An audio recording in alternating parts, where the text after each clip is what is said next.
लब्बैक अल्लाहुम्मा लब्बैक लब्बैक ला शरीक लक लब्बैक इन्नल हम्दा वल निअमता लक वल मुल्क ला शरीक लक।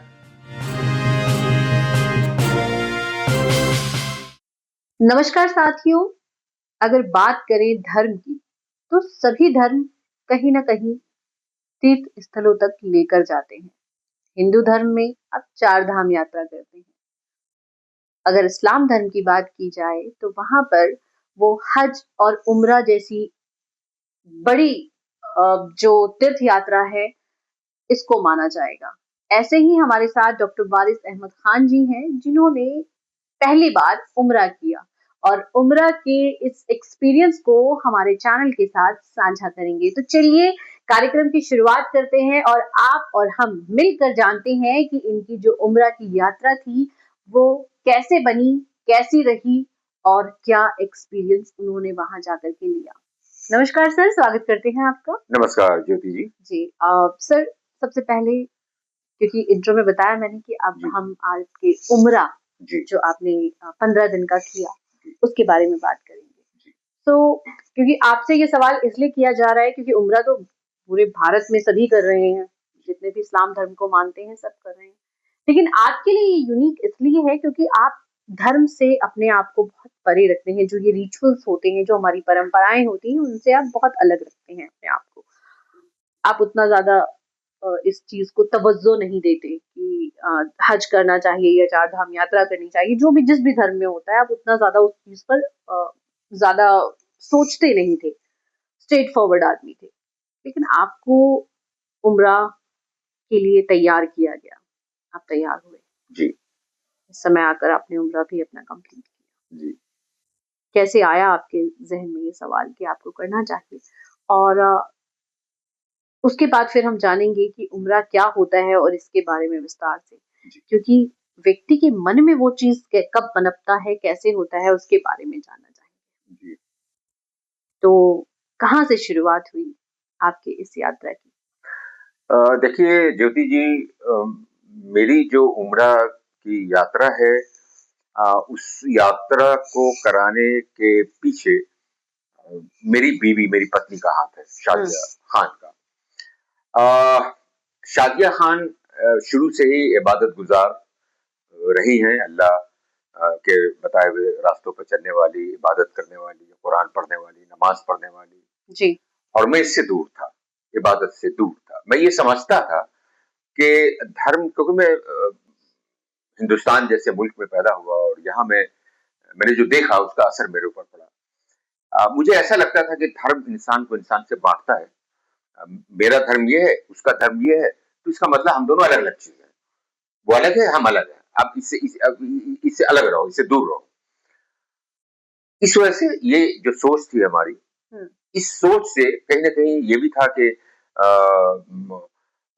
ये कहा गया था कि जो रिलीजन है वो ओपियम है, अफीम की तरह है, जो मार्क्स ने कहा था, उसका भी असर था मेरे जहन के ऊपर। और जो मैंने यहाँ देख रहा था दिन रात कि एक धर्म दूसरे धर्म के लोगों से मतलब बहुत प्यार से भी रह रहे हैं और फिर नफरत से भी रह रहे हैं। ये दोनों चीजें मैंने देखी।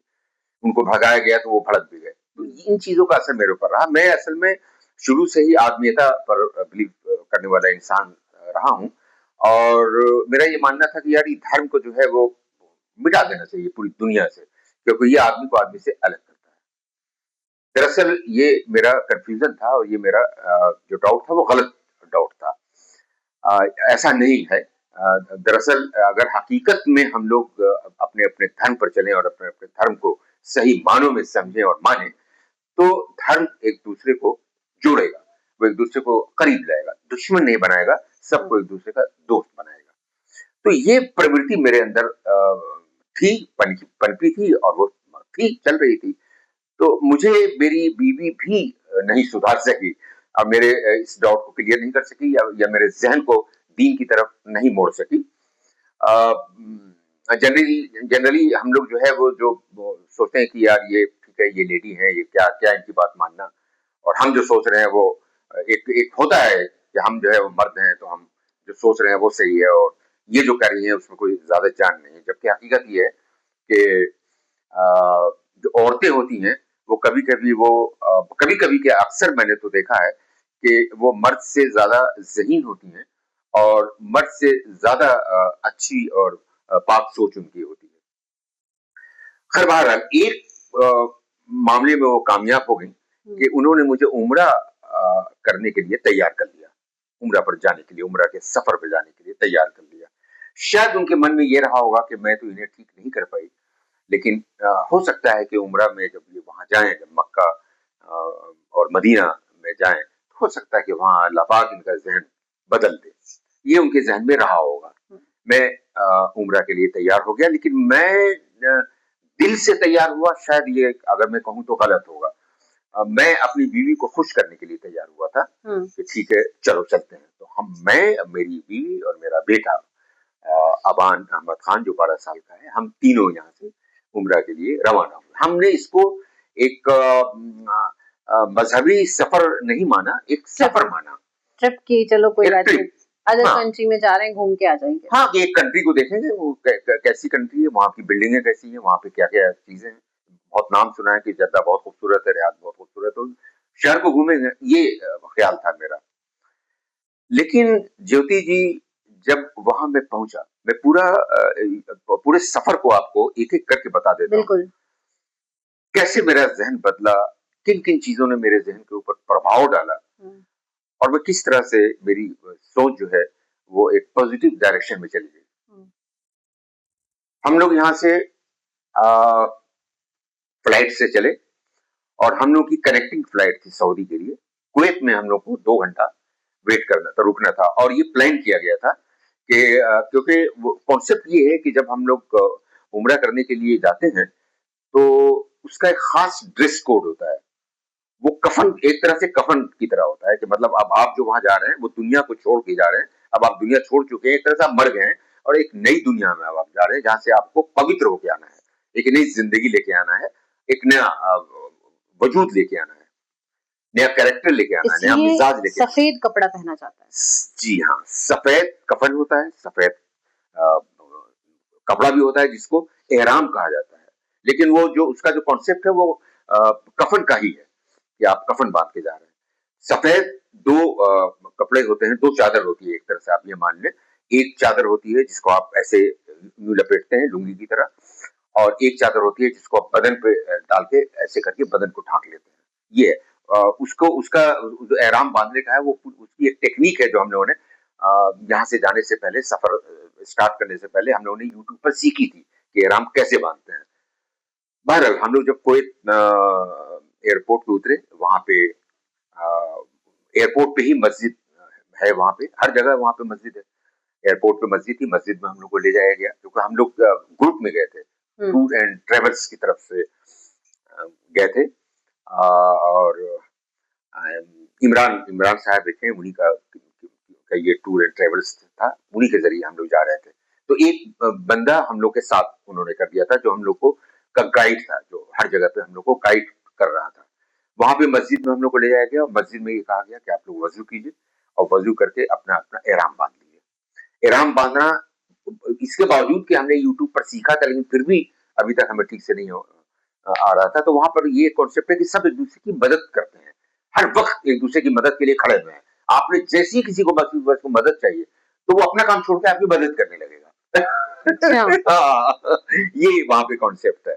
ये इस्लाम से ही आया है। जाहिर सी बात है कि एक दूसरे की मदद करो, एक दूसरे के काम आओ, सवाब कमाओ, मतलब पुण्य कमाओ, जितना हो सके पुण्य कमाओ। ये कॉन्सेप्ट वहां मदद करेंगे तो आपको पुण्य मिलेगा। पुण्य मिलेगा, जी हाँ। तो मैं इसे बांध रहा था, मुझसे नहीं हो रहा था, तो फौरन एक एक साहब आ गए, 3-4 लोग आ गए कि आपको दिक्कत है, आपको प्रॉब्लम, समस्या, कोई कोई मसला? तो कहा हम नहीं बांध पा रहे हैं। तो फिर उन्होंने मेरा एहराम बांधा और हमें सिखाया इस तरह से बांधा जाता है। और जो हमें लेकर यहाँ से गए थे, जो गाइड हमारे साथ गए थे, उन्होंने भी मदद की हमारी। तो वहां पे एहराम बांधा हमने। हमने एहराम बांधा, हमारे बेटे ने एहराम बांधा और जो औरतें होती हैं, महिलाएं, उनका एहराम कुछ नहीं होता है। उनका सिर्फ ये होता है कि उनका जो दुपट्टा है उससे वो अपने फेस को ऐसे सर और फेस को कवर कर ले, मतलब ये पूरा फेस नहीं, ये सर और ये जैसे दुपट्टा ओढ़ती है वैसे दुपट्टा टाइप का होता है, वही एहराम उनका होता है। यानी दुपट्टे को सलीके से वो ओढ़ ले, वही उनका एहराम है। तो हमने और मेरे बेटे ने वहाँ एहराम बांधा। मेरी बीवी ने अपने उसमें गई जहाँ पे वो लोग औरतें नमाज पढ़ती हैं, वहाँ गई वो, वहाँ पे उन्होंने वजू किया, वहाँ पे उन्होंने एहराम मतलब दुपट्टा अपना बांधा। उसके बाद हम लोगों ने नमाज पढ़ी। नमाज पढ़ने के बाद दो रकात नफल, उसके बाद हम लोगों ने नियत की। वहीं पर नियत किया जाता है, एहराम बांधने के बाद नियत करते हैं कि मैं नियत करता हूँ कि मैं यहाँ से उम्रा के लिए जा रहा हूँ। ये नियत की जाती है, ये हम लोगों ने नियत किया कि अब हम यहाँ से उम्रा के लिए जा रहे हैं, मैं इस बात की नियत करता हूँ। उसके बाद वहां से फिर कनेक्टिंग फ्लाइट, दूसरी फ्लाइट पर हम लोग को ले जाया गया और हम लोग सऊदी अरबिया के एयरपोर्ट पे पहुंच गए। सऊदी अरब के एयरपोर्ट पर जब पहुंचे तो वो टूर एंड ट्रेवल्स वालों का पूरा इंतजाम, हर जगह पे इंतजाम था। वहां पे बस खड़ी हुई थी, कुछ 35-40 लोग थे हमारे ग्रुप में, सब एक साथ ही चल रहे थे। हम लोग को उस बस में बैठाया गया, वो बस हम लोग को लेके चली मक्का के लिए, काबा शरीफ के लिए। और जो सबसे इंपॉर्टेंट चीज है वो ये है कि जब आप वहां से उम्रा का इरादा करके और नियत करके चलते हैं तो आपको एक खास है जो आपको पढ़ना होता है। एक चीज वो मैं आपको बता देता हूँ कि क्या पढ़ना होता है। पहले तो वो रिकॉर्डर उन्होंने स्टार्ट कर दिया बस में, वो क्या बज रहा था और फिर उसके बाद हम लोग जैसे रिकॉर्डर बज रहा था बस वैसे हम लोग भी बोल रहे थे। अच्छा, जैसे कि अगर हम हिंदू धर्म की बात करें, क्योंकि मैं जाहिर सी बात है जिस रिलीजन से है उसके बारे में आपको बहुत अच्छे से नॉलेज होती है। तो हमारे यहाँ पे ये होता है कि जब कोई वैष्णो देवी की यात्रा के लिए जा रहा है, कोई नीलकंठ की यात्रा के लिए जा रहा है, तो गाने चलते हैं और फिर जयकारा लगाया जाता है। लोग खुद भी करते हैं, बोलते हैं, मोटिवेट करते हैं आपको वहाँ बढ़ने के लिए। जी। तो क्या ये उस तरीके की चीज होती है? उस तरीके का नहीं है। हम अल्लाह ताला से ये कहते हैं कि अल्लाह पाक हम आपकी जमीन पर आ गए हैं और हम आपके पास आ रहे हैं और आपके पास आ रहे हैं जो दुनिया में सिर्फ एक है। देखिए एक के ऊपर बड़ा जोर है इस्लाम में, एक है वो, बस उसका कोई शरीक नहीं है, वो एक ही है। अल्लाह पाक एक है जिसको किसी ने न देखा है न कोई कभी देखेगा। वो एक ताकत है जो पूरी दुनिया को चला रही है, क्योंकि अगर ये दुनिया चल रही है कि एक एक एक बच्चा एक वक्त पर ही पैदा हो रहा है, किसी की आंख जहां पर होनी चाहिए वहीं है, उसकी आंख कमर में नहीं है या पैर में नहीं है या उसकी उसकी नाक जो है वो कहीं सर के पीछे नहीं है। हर चीज अगर सिस्टम में चल रही है तो एक कोई ताकत है जो चला रही है, जिसे मुसलमान अल्लाह पाक कहते हैं। तो अल्लाह से ये कहना हम लोग कहते हैं, मुसलमान कहते हैं जो लोग जा रहे हैं उम्रा के लिए, कि हम आ रहे हैं आपके पास। और आपके पास किसके पास? जो सिर्फ एक है, उसका कोई शरीक है, उसके साथ किसी कोई शरीक नहीं है, अकेला है, एक है अल्लाह पाक, वहां हमारे हैं। क्या हम लोग पढ़ते हैं वो मैं बता देता हूँ आपको। लब्बैक अल्लाहुम्मा लब्बैक, लब्बैक ला शरीक लक लब्बैक, इन्नल हम्दा वल नेमत लक वल मुल्क ला शरीक लक। ये पढ़ते हैं रास्ते पर, जब तक मक्का नहीं पहुंच गए ये पढ़ते जाना है। और इसका मतलब मैंने आपको बता दिया कि मैं आ गया हूं और मैं आपके पास आ रहा हूं। उसके बाद मक्का शरीफ हम लोग पहुंचे और हम लोगों को जब आपने एहराम बांध लिया तो अब आपको सीधे मक्का जाना है। ऐसा नहीं कि आप कहीं जाके एहराम को उतार लें और फिर पहन लें, नहीं, आपको अब सीधे उसी ड्रेस में, जो पाक ड्रेस है, बिना दाग, जैसे कफन बेदाग होता है वैसे बेदाग है और आप भी साफ सुथरे हैं, नहाए हुए हैं, वजू किए हैं। अब आपको सीधा मक्का काबा शरीफ में जाना है उम्रा करने के लिए। अब उम्रा की प्रक्रिया क्या है वो शुरू होती है। कितने देर का ट्रैवल है ये यहाँ से यहाँ तक का, जो बस में आप कुवैत से उम्रा के लिए जाते हैं? एयरपोर्ट से मक्का का सफर तकरीबन 2 से 2.5 घंटे का है। अच्छा। जी। क्योंकि जैसे बीच में वॉशरूम वगैरह जाना है तो क्या ये सब चीजें जाते हैं? क्योंकि आपने कहा बेदाग रहना चाहिए, दाग नहीं लगना चाहिए, तो बीच में कहीं उतर नहीं सकते, जा नहीं सकते। जब हम लोग, आप जैसा कि मैंने आपको बताया कि हम लोग कुवैत एयरपोर्ट पे हम लोगों ने एहराम बांधा, वजू किया, साफ पाक हो गए। उसके बाद सपोज कीजिए कि 2-2.5 घंटे का सफर है कुवैत से सऊदी अरब का, तो उस बीच में अगर किसी को वॉशरूम जाना है तो प्लेन में जाए, प्लेन में जा सकता है। और अगर मान लो कि प्लेन में नहीं गए, उतरने के बाद एयरपोर्ट पे उसको वॉशरूम फील हो रहा है, तो वहां पे ये कहा जाता है कि जिसको भी वॉशरूम जाना है आप जाइए, और जाके वहां पर पाक साफ हो जाइए, वजू कर लीजिए। उसके बाद फिर अलाउ नहीं होता? उसके बाद फिर 2 ढाई घंटा घंटे लगता है। हाँ, 2 ढाई घंटा लगता है। फिर उसके बाद मतलब हम लोग इस बात का ख्याल रखते हैं कि अब हम लोग पानी ना पिए ताकि वहाँ पे यूरिन फील ना हो। उसके बाद फिर बहरहाल हम लोग वहाँ मक्का शरीफ पहुंचे। वहां पर एक आदमी तैनात था जो टूर एंड ट्रेवल्स की तरफ से तैनात किया हुआ था। उनको पता था कि ये बस नंबर है, इतने लोग आ रहे हैं, और उनको पल पल की खबर दी जा रही थी। वो वहां पर जैसी बस रुकी वो वहां पे मौजूद थे। उन्होंने फिर हमें अपने साथ ले लिया कि अब आप हमारे साथ चलिए, वो कर दे तवाफ करने, यानी उम्रा का सिलसिला शुरू। वहां से उन्होंने कहा कि चूंकि वहां पे भीड़ होती है, लेकिन एक बात मैं यहाँ पे आपको बता दूं कि हजारों की तादाद में वहां भीड़ होती है अभी भी। तकरीबन मैं समझता हूँ कि 11.8 मिलियन लोग अभी वहां पर हैं रमजान में जो तवाफ कर रहे हैं। अच्छा। जी जी जी, इतने लोग वहां पर हैं जो तवाफ कर रहे हैं। लेकिन कभी ऐसा नहीं हुआ 1400 साल में कि किसी ने किसी को धक्का दे दिया, या कोई नाराज हो गया, या किसी को गुस्सा आ गया। बिल्कुल सवाल ही पैदा, हर आदमी पाक साफ है, जहन एकदम साफ। अगर किसी को धक्का लगा तो माफी माफी माफी माफी माफी। कोई मसला, कोई तकलीफ, जैसे ये कि मान लो कि किसी को कभी को ऐसा हो गया कि किसी का सर में दर्द हो गया किसी वजह से, तो उसको फौरन लोग जगह देंगे कि आप आ जाइए। ये नहीं कि लोग चल रहे हैं, वो बेचारा जो है उसमें भीड़ में फंसा हुआ है, ऐसा नहीं। खैर, हम लोग वहां पहुंचे। एक डिसिप्लिन में रहते हैं लोग वहाँ। डिसिप्लिन डिसिप्लिन और कोई डिसिप्लिन। सिखाया नहीं जा रहा है, हर किसी को पता है कि हमें क्या करना है। वहां पे कोई ना आपको सिखा रहा है, ना कोई आपको पाबंद बनाने के लिए मौजूद है कि आप ऐसे कीजिए ऐसे कीजिए ऐसे कीजिए। कोई इंस्ट्रक्शन नहीं, कुछ नहीं। वो सब कुछ अपने आप हो रहा है, अपने आप सिस्टम में सब चल रहा है। और वहां पर किसी तरह की कोई बदनजमी, कोई एनार्की नहीं हो रही है, कोई मिसमैनेजमेंट नहीं हो रहा है। ये कमाल की बात है। ऐसा नहीं है कि हम जब जा रहे हैं वहां पर तो वहां गेट के ऊपर कोई खड़ा हुआ है और कह रहा है कि अब इतने इतने हजार लोग अंदर चले गए, अब आप रुक जाइए। ऐसा नहीं है, ऑटोमेटिक है। जितने लोग आ रहे हैं वो सब उसमें मिक्स हो जा रहे हैं और सबको अडॉप्ट कर ले रहा है काबा। और फिर जितने लोग निकलना है उनका 7 चक्कर होगा तो वो निकल जा रहे हैं। लेकिन ऐसा कभी नहीं हो रहा कि इतनी भीड़ हो गई कि वहां पे मुश्किल आ रही है, धक्का मुक्की हो रहा है, कभी ऐसा नहीं होता। खैर, उसके बाद हम लोग को लेके वो लोग तकरीबन 30-35 लोग हम लोग थे। तो उन्होंने ये कहा कि अब आप लोग हम लोग एक दूसरे को पकड़ लीजिए, पीछे से एहराम को पकड़ लीजिए ताकि सब इकट्ठा रहे, कोई नहीं कोई। सबने एक दूसरे को पकड़ लिया, वो सबसे आगे थे। तो उसमें उस वक्त क्या पढ़ना होता है ये हम लोग रट के नहीं गए थे। तो उन्होंने कहा कि हम पढ़ रहे हैं, आप उसको रिपीट करते जाइए। तो आप, इसका मतलब आप पढ़ रहे हैं, क्योंकि हम जो पढ़ रहे हैं फिर आप भी पढ़ रहे हैं, तो इसका मतलब आप पढ़ रहे हैं उसको। तो वो जैसे जैसे पढ़ते थे वैसे वैसे हम उसको पढ़ते। उन्होंने एक लाइन बोली, फिर हम लोग ने वो लाइन बोली, फिर उन्होंने दूसरी लाइन बोली, फिर हम लोगों ने दूसरी लाइन बोली। वो लाइनें हैं जो वहां पर बोली जाती हैं। वो उनके पीछे पीछे हम लोग चले।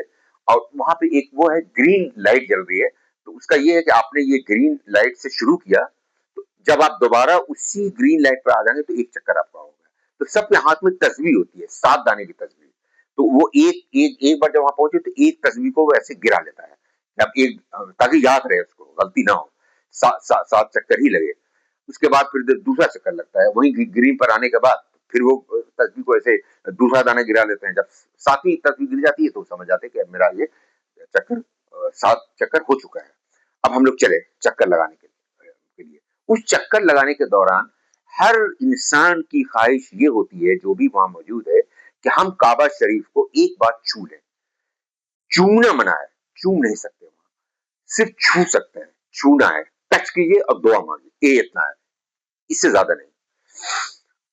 हर सब लोग कोशिश करते हैं और सब लोग एक दूसरे को मौका देते हैं, इजाजत देते हैं। सब लोग उसको मौका फराहम करते हैं कि ये भी छू ले। हमने छू लिया तो अब दूसरा छू ले, ही नहीं कि हम छू लें। सब एक दूसरे के लिए वो कर रहे हैं, मतलब कुर्बानी का जज्बा वहां पे। यार ये नहीं कि सिर्फ मैं छू लूं, यार ये आदमी, ये देखो, ये बुरा आदमी है, ये 80 साल का आदमी है, ये देखो लगड़ा के चल रहा है, ये छू ले किसी तरह से, तो उसको जगह दे देंगे जल्दी से, आप जाइए, आप छू छू छू। ये है जज्बा वहां पे। तो वो सब लोग, जितने भी लोग हैं, वो सब छू लेते हैं उसको। उसको एक बार कम से कम उसको छू लेते हैं, तो लगता है कि हाँ, अब हमने अल्लाह पाक को छू लिया, काबा शरीफ को छू लिया। तो अभी क्यों, उसके अंदर क्या है, ये मैं आपको बताता हूँ। 7 चक्कर पूरा होने के बाद फिर हम लोग वहां से चले जाते हैं दूसरी जगह, कहाँ जाते हैं ये भी मैं आपको बाद में बताऊंगा। अब आपको मैं ये बता दूं कि अल्लाह का घर उसको क्यों बोलते हैं। अल्लाह ताला तो निराकार है ना, वो तो उनको तो किसी ने नहीं देखा, ना कभी कोई देखेगा। वो तो समझिए कि एक जैसे हवा है, उसको कभी किसी ने नहीं देखा, लेकिन हमें मालूम है कि हवा चली, महसूस करते हैं कि हवा चली और ठंडक लगी मुझे, रोशनी है, उसको उसको कभी कोई नहीं देखता, लेकिन पता है कि ये रोशनी है। उसी तरह से हवा की तरह अल्लाह पाक का वजूद है, जिसको कोई देख, जिसका कोई आकार नहीं है। तो वहां पर ऐसा नहीं है कि काबा शरीफ के अंदर अल्लाह ताला बैठे हुए हैं, ऐसा कुछ भी नहीं है। बस ये अल्लाह ताला तो मौजूद है, हर जगह है, हर चीज को उनकी नजर है। इतनी बड़ी दुनिया है, अगर आप 7 तह के अंदर भी कोई गुनाह कर रहे हैं या कोई पुण्य का काम कर रहे हैं, तो अल्लाह पाक देख रहे हैं। इस आदमी ने एक गरीब आदमी को एक खजूर दिया, अभी अल्लाह पाक देख रहे हैं। इसका मतलब ये, मतलब मैं तो ये कहता हूँ थोड़ा सा फर्क है हिंदुइज्म में, कि वो ये कहते हैं कि कण कण में भगवान है, कण कण में भगवान है, और मुसलमान ये कहते हैं कि कण कण में अल्लाह की नजर है। मैं समझता हूँ कि बहुत बारीक फर्क है, बहुत बड़ा फर्क मुझे नहीं नजर आता। कण कण में भगवान है और कण कण में अल्लाह ताला की नजर है, तकरीबन एक चीज हुई। अल्लाह पाक हर चीज को देख रहे हैं, या अल्लाह पाक हर जगह है तभी तो देख रहे हैं, हर जगह उनकी नजर है। तो काफी मुमासलत और काफी सिमिलरिटी में देखता हूँ इन दोनों अकीदे के बीच में। इस शब्द में बहुत हद तक एक ही जैसे ही। जी जी जी जी। वहां पर यह है कि एक दो पत्थर हैं जो बहुत इंपॉर्टेंट है मुसलमानों के लिए, जो वहां पर नस्ब किए हुए हैं, मतलब जो वहां पर फिट किए हुए हैं काबा शरीफ में। एक तो काबा शरीफ के अंदर ही जो चौकोर है ना, काबा शरीफ ऐसे ऐसे ऐसे ऐसे चौकोर, तो उसके अंदर ही एक कोने में फिट किया हुआ है हजर अस्वद। वो सबसे पाक पत्थर है पूरी दुनिया में मुसलमानों के लिए। क्यों पाक है? क्योंकि मान्यता ये है कि सबसे पहले इस दुनिया में हजरत आदम अलैहिस्सलाम आए थे, उसके पहले इस दुनिया में कुछ नहीं था। अल्लाह तबारक व तआला ने दुनिया बनाई, उन्होंने कहा कुन, और दुनिया बन गई। फिर अर्श बनाया उन्होंने, फिर उसके बाद नदी पहाड़ वो सारी चीजें बनी। पहला जिसको उन्होंने भेजा वो आदम अलैहिस्सलाम थे, और आदम अलैहिस्सलाम को भी सजा के तौर पर भेजा था उन्होंने। क्यों भेजा था? क्या सजा मिली थी उनको? ये सजा मिली थी कि उन्होंने, अल्लाह पाक ने कहा था कि आप तुम जो है वो, तुम और बीवी हवा, ये तुम इस पेड़ के फल को मत खाना, बाकी किसी भी पेड़ के फल को खा लो, कोई बात नहीं है, इसको मत खाना, कुछ है उसका रीजन, कोई जवाब है उसका। इनको जिज्ञासा हुई कि क्यों, क्या बात है कि अल्लाह पाक मना कर रहे हैं, जबकि इनको एतबार होना चाहिए था अल्लाह पाक पर कि जब मना किया है तो इसका मतलब कोई वजह है। नहीं एतबार करके उन्होंने उस फल को खा लिया। जब उस फल को खा लिया तो उन्होंने आदम अलैहिस्सलाम को दुनिया में उतारा। उन्होंने कहा कि अब तुम दुनिया में जाओ और दुनिया को देखो, दुनिया को संभालो, एक सजा के तौर पर। यहाँ वो आए, पूरी दुनिया में अकेले थे वो।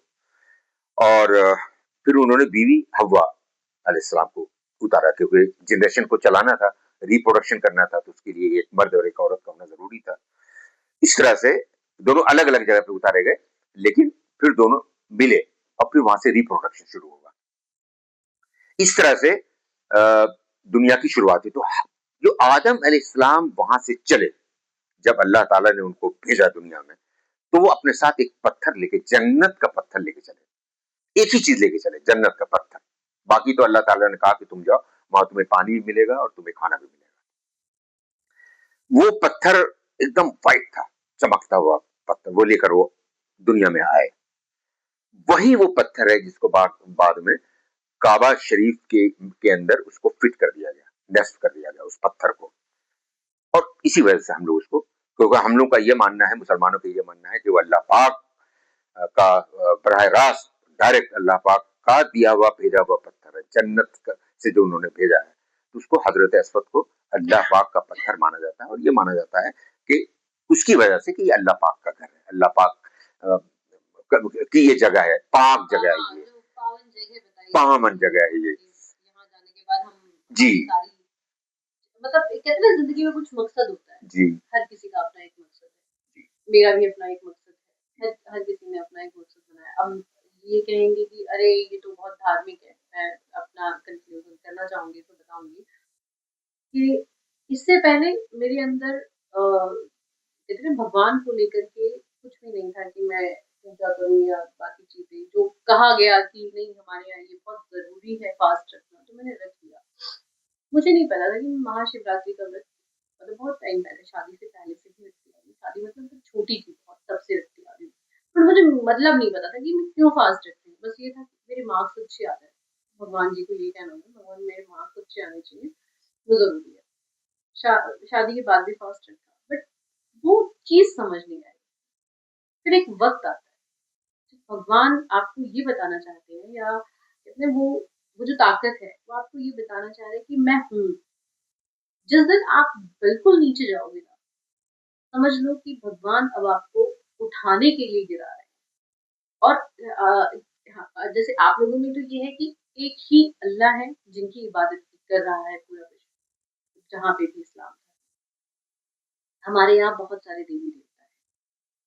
हर किसी का हर अलग देवी में या भगवान में कुछ लोग विष्णु जी को नहीं, जो देवी देवता हैं, क्या उन देवी देवता को देवी देवता कहते हैं या भगवान सीधे कह देते हैं? नहीं डिपेंड करता है कि आदमी उसको किस तरीके से देख रहा है। कुछ लोग नहीं मानते, कुछ लोग मानते हैं। जब आपके साथ कुछ ऐसा होता है ना जहाँ पे आप बिल्कुल टूट गए होते हैं और फिर वहाँ पे आप अचानक से सडन निकलना शुरू करते हैं, तब आपको बिलीव होना शुरू होता है। मैं भी ऐसी सिचुएशन से बाहर निकली। कि देवी देवता को देवी देवता ही माना जाता है या देवी देवता को भगवान कह दिया जाता है, क्योंकि भगवान तो एक ही है जो निराकार है, जिसको किसी ने नहीं देखा। देखिए देवी देवता बहुत सारे हैं जैसे कि कुछ लोग माँ काली के उपासक होते हैं, कुछ वैष्णो देवी के होते हैं, कुछ महादेव को मानते हैं, कुछ विष्णु जी में बिलीव करते हैं। तो डिपेंड करता है कि आप कहाँ कनेक्ट हुए। और हमारे जैसे हिंदू धर्म में ये कहा जाता है कि अ, हर किसी का हर भगवान के साथ एक अलग कनेक्टिविटी होती है। वो उनके उसमें से निकले हैं या उनकी बहुत पूजा की होगी। मुझे नहीं पता। लेकिन मुझे इतना पता है अपने एक्सपीरियंस से कि मेरे को महादेव की भक्ति बहुत अच्छी लगने लगी। एक टाइम था जब मैं कर रही थी, मुझे नहीं पता था कि मैं क्यों कर रही थी। आज मुझे ऐसा लगता है ऐसा नहीं है कि मैं सुबह-सुबह जा कर के पूजा पाठ करके आ रही हूँ, मैं जल चढ़ा रही हूँ, मैं फ़ील कर रही हूँ कि एक पर्सन है जो मेरे साथ में है, वो चल रहे हैं। नहीं, मुझे मुझे अगर जरा सा आप क्लियर कर दीजिए। देखिए, आप महादेव की पूजा करती हैं, तो आप महादेव के पूजा नहीं कर रही, महादेव नहीं, नहीं मान रही हूँ। मान रही हैं, तो आप महादेव के जरिए अपने भगवान तक पहुंचने की कोशिश कर रही हैं ना? महादेव ही मेरे भगवान हैं। अच्छा, वही भगवान है। एग्ज़ैक्टली अच्छा, क्योंकि आप जिसको मानने लगे, जिसकी पूजा करने लगे, तो वो फिर आपके भगवान हैं। तो फिर भगवान फिर एक व्यक्ति वो जैसे कहते हैं ना कि अल्लाह आपने बताया कि एक ही है, अब आप जिस जिस तरीके से सोचिए, वैसे ही मेरे लिए अब पूरे ब्रह्मांड में वैसे अगर शिव जी की बात बताई जाए, तो जो सृजनकर्ता है, उन्हें ही कहा गया है कि डिस्ट्रॉयर है वो, इस पूरे ब्रह्मांड के को जब का विनाश का समय आएगा, तो वो ही डिस्ट्रॉय करेंगे। कहते हैं ना God, GOD God, generator, operator और डिस्ट्रॉयर। ब्रह्मा, विष्णु, महेश 3 ब्रह्मा जी ने अगर आप पहले के टाइम में जाएँगे तो हमारे ग्रंथों में भी लिखा है कि ब्रह्मा जी ने इस सृष्टि की उत्पत्ति की। विष्णु जी जो हैं क्योंकि पृथ्वी को कहा जाता है कि जैसा पढ़ा है हमने सुना है कि ये शेषनाग पर है पृथ्वी और ये इसलिए अपने सर्कल घूम रही है। पे घूम रही है। और विष्णु जी इस चीज़ का संचालन कर रहे हैं। ये जो चीज़ें हो रही हैं, हवा चल रही है, पानी मिल रहा है, हवा बंद हो जाए, लोग मर जाएँगे, कोई नहीं बचेगा। लेकिन इन सब चीज़ों को चलाने का काम वो कर रहे हैं। एक समय आएगा, जब इस पूरी पृथ्वी का विनाश होगा, वो आएगा समय। बिल्कुल आएगा। वो डिस्ट्रॉय जो करेंगे, वो शिव जी हैं।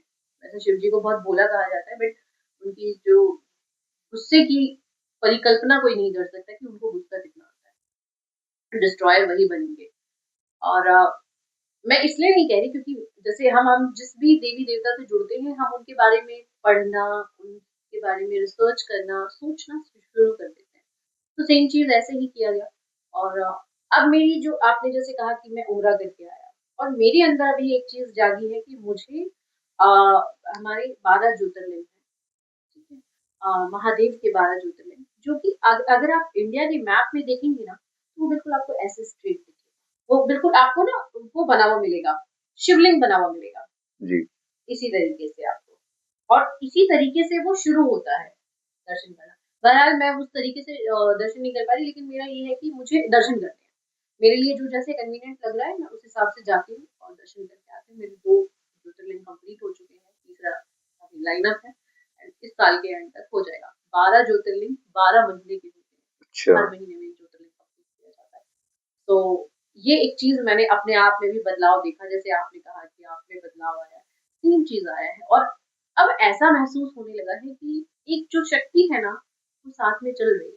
वो ये कह रहे हैं तुम चलो, मैं हूँ। संभालने के लिए। हाँ, तुम गिरोगे मैं उठाऊँगा, वाह! भरोसा तो करो मुझ पे। कहते हैं ना कि जब महाभारत का समय था, तो द्रौपदी ने सबको बुलाया, अपने 5 पतियों को बुलाया, अपने सारे ससुर, जितने भी समाज में बैठे थे, सबको बुलाया। जब वो बिल्कुल अंतिम उस पे आ गई, तब उसने अ, ये जो कृष्ण जी हैं, उनको याद किया कि मैंने सबको बुला लिया, कोई नहीं आया, आप क्यों नहीं आ रहे? तो उन्होंने कहा तुमने याद ही मुझे बाद में किया, वाह! तुम पहले तो अपनों को ढूंढ रही थी कि वो मेरी मदद करेंगे, उनमें से तो कोई नहीं आया बचाने। तो अगर आप पहले ही उनसे मांग लेते तो शायद इनसे इतनी आपकी जबान खाली नहीं होती। मांगना है तो उससे मांगो जो देने के लायक है, बेशक। और देने वाला वही है। कीजिए आप, देगा वो। अगर आप ये सोच रहे हो ना कि ये दे देगा, वो दे देगा, वो दे देगा, वो देगा। बेशक। तो ये चीज़ मैंने अपनी लाइफ में भी सीखी। लेकिन अब ये हम इस टॉपिक पे बैठे हैं कि हमें आपकी जर्नी जाननी है। जी। तो जैसे कि आपने बताया पत्थर के बारे में, जी। उसके अलावा भी आप बता रहे थे कि 2 पत्थर हैं, एक चौकोर है और नहीं, चौकोर नहीं, चौकोर तो काबा शरीफ है, वो चौकोर है। उस चौकोर में एक जगह पे एक कोने पर हजरत अस्वद चौकोर के अंदर रखा हुआ है, बाहर। चौकोर के बाहर। हाँ। लोग उसको सिर्फ देखते हैं। हाँ, देखते हैं। छूते? हाँ, छूते भी हैं, छूते भी हैं। हजरत अस्वद के बारे में मैं जरा सा आपको बता दूं कि ये बता दिया मैंने कि वो जन्नत का पत्थर है जो आदम अलैहिस्सलाम लेकर अपने साथ आए थे। ये उसकी खूबी है। और दूसरी बात ये है कि उस जमाने में तो साइंटिस्ट नहीं होते थे, मैंने पहले भी कहा।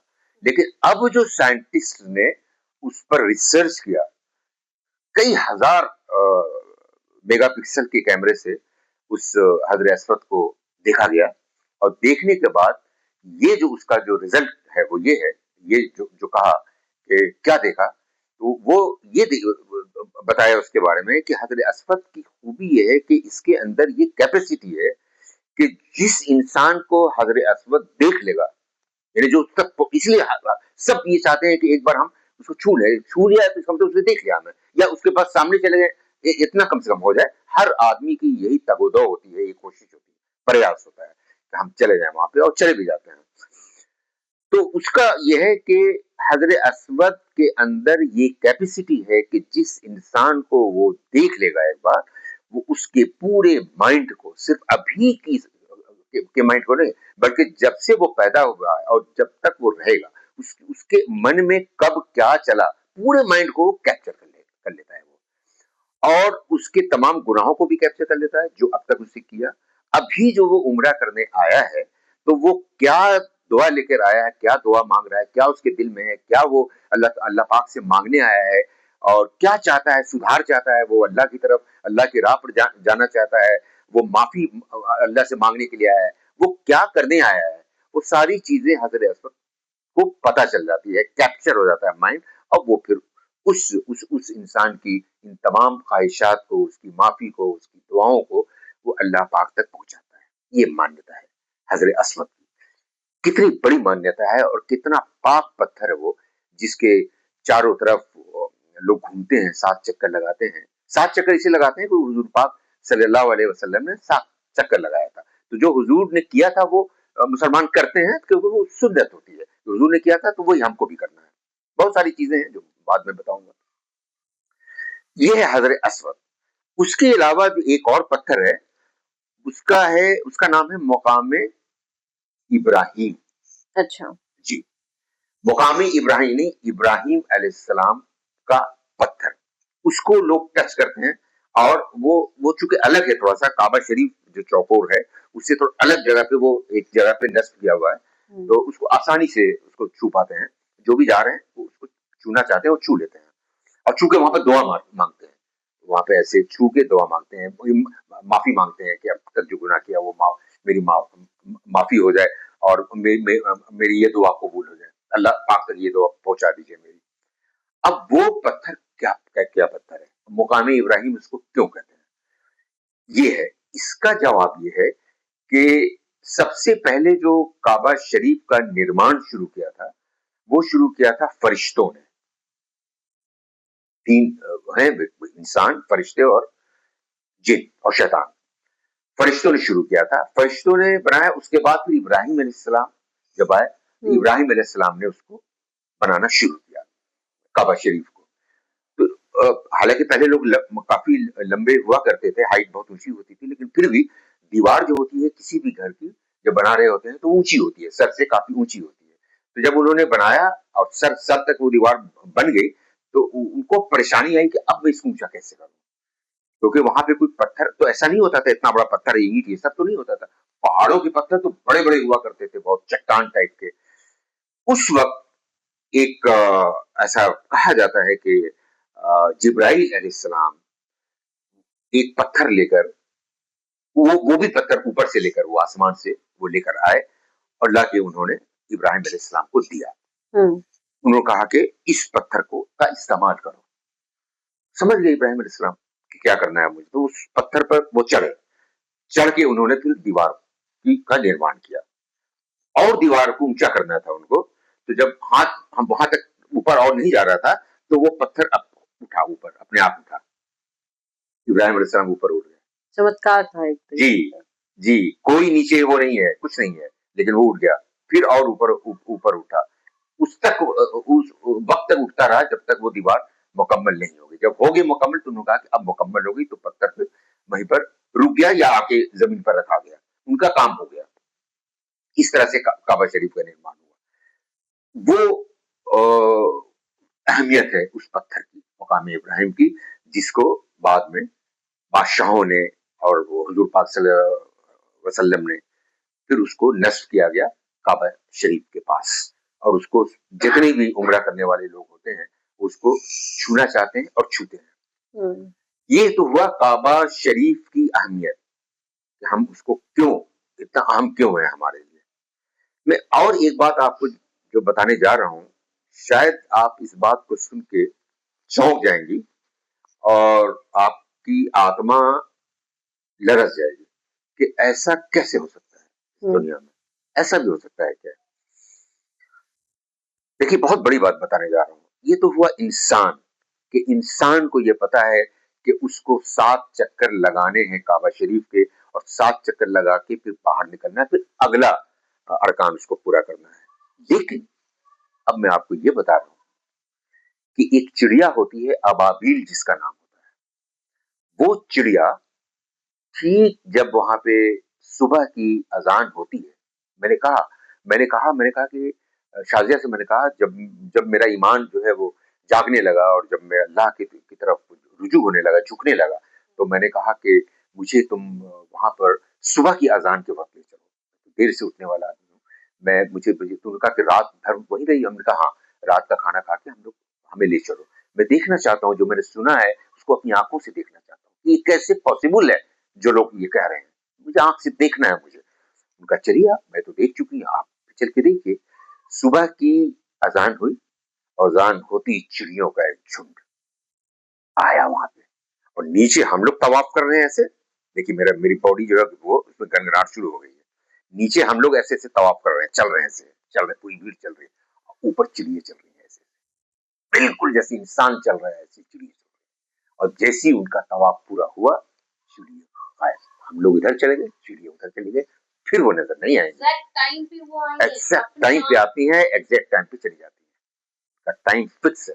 वो भी पाबंद हो गई है वक्त की, और वो भी पूरी तरह से डिसिप्लिन और रूटीन में चल रही है इस मामले में, इबादत के मामले में। वक्त पे आती है, वक्त पे अपना तवाफ करती है, वक्त पे चली जाती है, फिर उनको कोई नहीं देख सकता कि कहाँ है। फिर वो अगले दिन उसी वक्त आएंगी, तवाफ करेंगी, चली जाएंगी।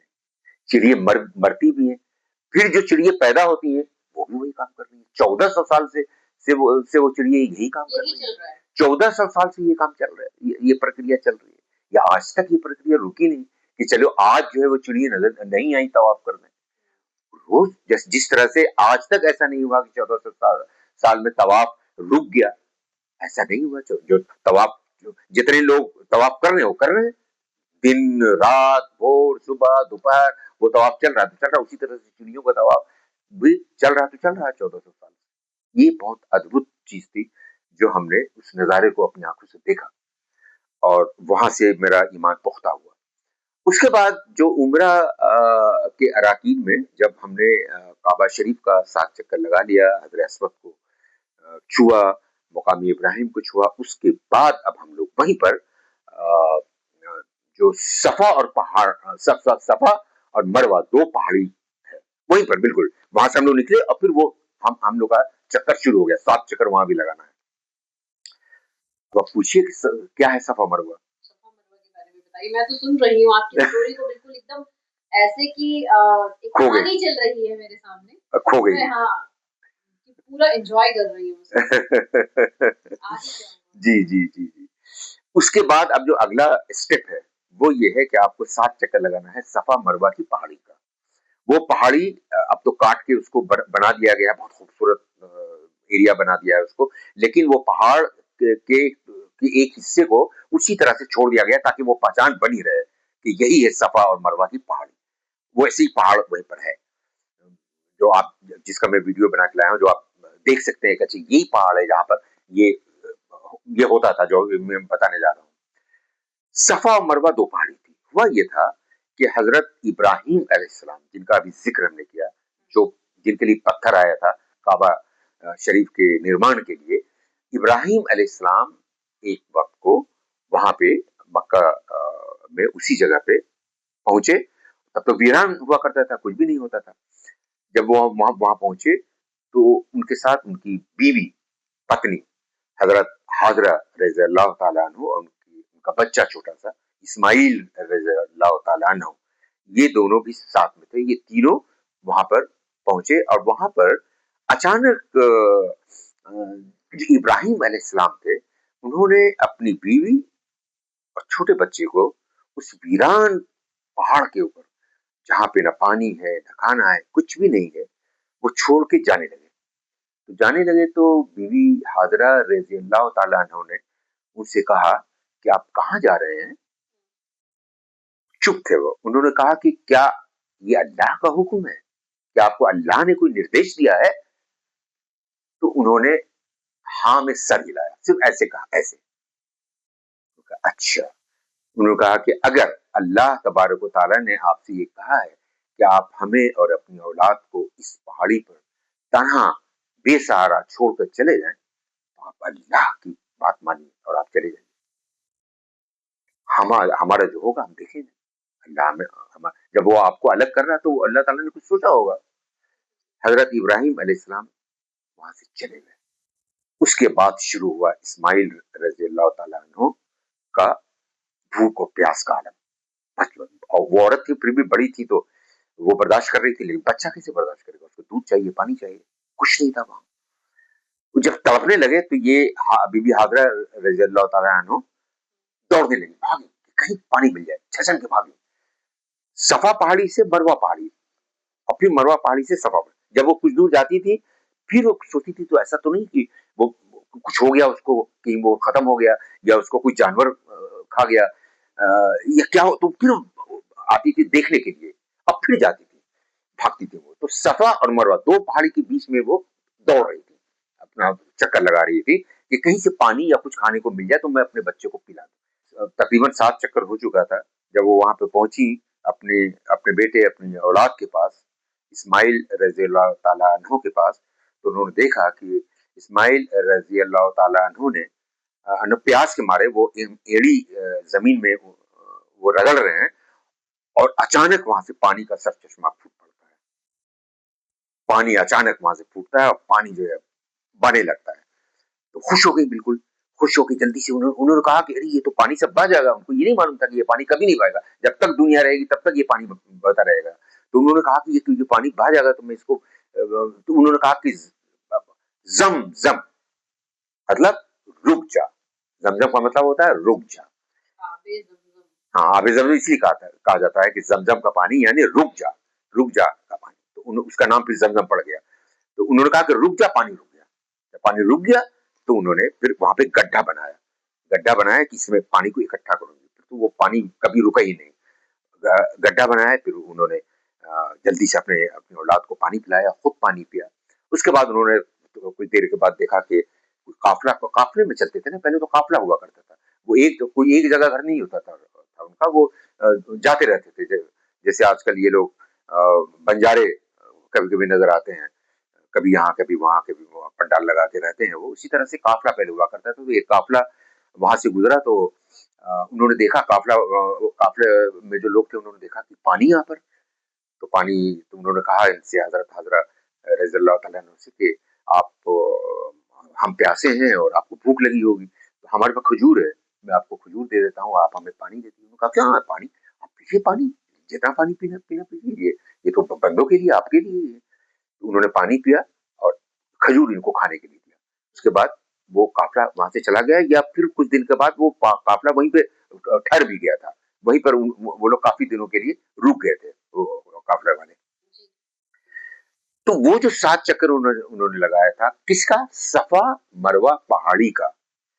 वही 7 चक्कर जो उम्रा करने जाते हैं वो लगाते हैं। सफ़ा मरवा पहाड़ी का चक्कर लगाते हैं वो।